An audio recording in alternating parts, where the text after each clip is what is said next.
राजस्थान की ये धरा अपने आप में अप्रीतम रही है।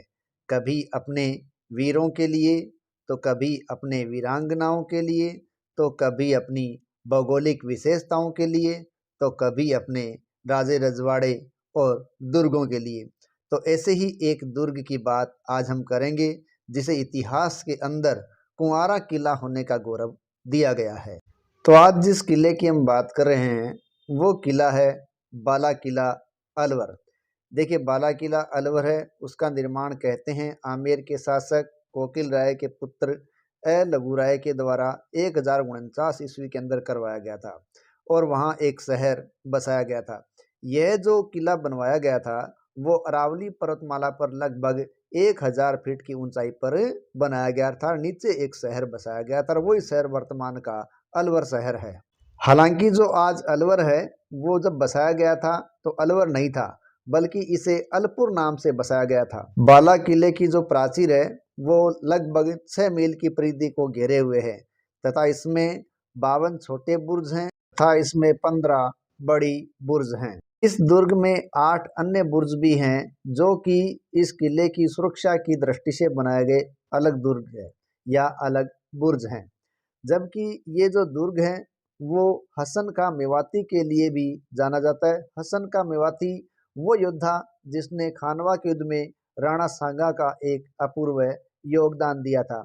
इसके अलावा इस दुर्ग में अन्य दुर्ग की भांति जगह जगह काफी छोटे छोटे छिद्र या झरोखे हैं जिनके माध्यम से दुश्मनों पर अटैक करने का काम किया जाता था। बाला किले के प्रमुख दरवाजों के अंदर चांदपोल, सूरजपोल, लक्ष्मणपोल, जयपोल आदि हैं। बाला किले के अंदर ही एक दरवाजा अंधेरी दरवाजा कहलाता है, क्योंकि इस दरवाजे की तरफ है वो 2 पहाड़ियां हैं और 2 पहाड़ियां होने के कारण इस क्षेत्र पे हमेशा लगभग अंधेरा बना रहता है और अंधेरा बना रहने के कारण ही इस गेट को हम क्या कहते हैं, अंधेरी दरवाजे के नाम से जानते हैं। 1527 में जब खानवा का युद्ध हुआ, उसमें सांगा की जब हार हो गई, तो उसके बाद ये बाला किला है वो बाबर के अधिकार में चला गया और बाबर जो मुगल शासक था उसने बाला किले का यह क्षेत्र अपने पुत्र हिंदाल को सौंप दिया था और इसके बाद यहाँ कुछ समय तक हिंदाल का राज रहा। लेकिन कालांतर में बाद में इस पर आमेर के कछवाहा शासकों का शासन रहा और कहते हैं कि भारत की आज़ादी तक बाद में यहाँ पर कछवा शासकों का ही राज चलता रहा था। नीम सागर तालाब और सूरजगंड इसके अंदर प्रमुख जल स्रोत हैं। इस किले में प्रमुख दर्शनीय स्थलों के अंदर एक सीताराम जी का मंदिर है जो प्रमुख दर्शनीय है।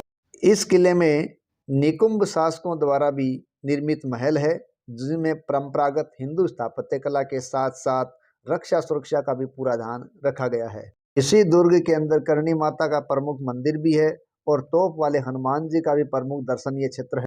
जहां तक मुगल शासक बाबर की बात है, कहते हैं कि बाला किले के अंदर वो एक दिन रुका था, जबकि जब जहांगीर जो कि सलीम नाम से था उसके पिता से मनमुटा हुआ था तो उस निर्वासिन जो जीवन था वो कहते हैं कि उसने इस बाला किले के अंदर ही बिताया था।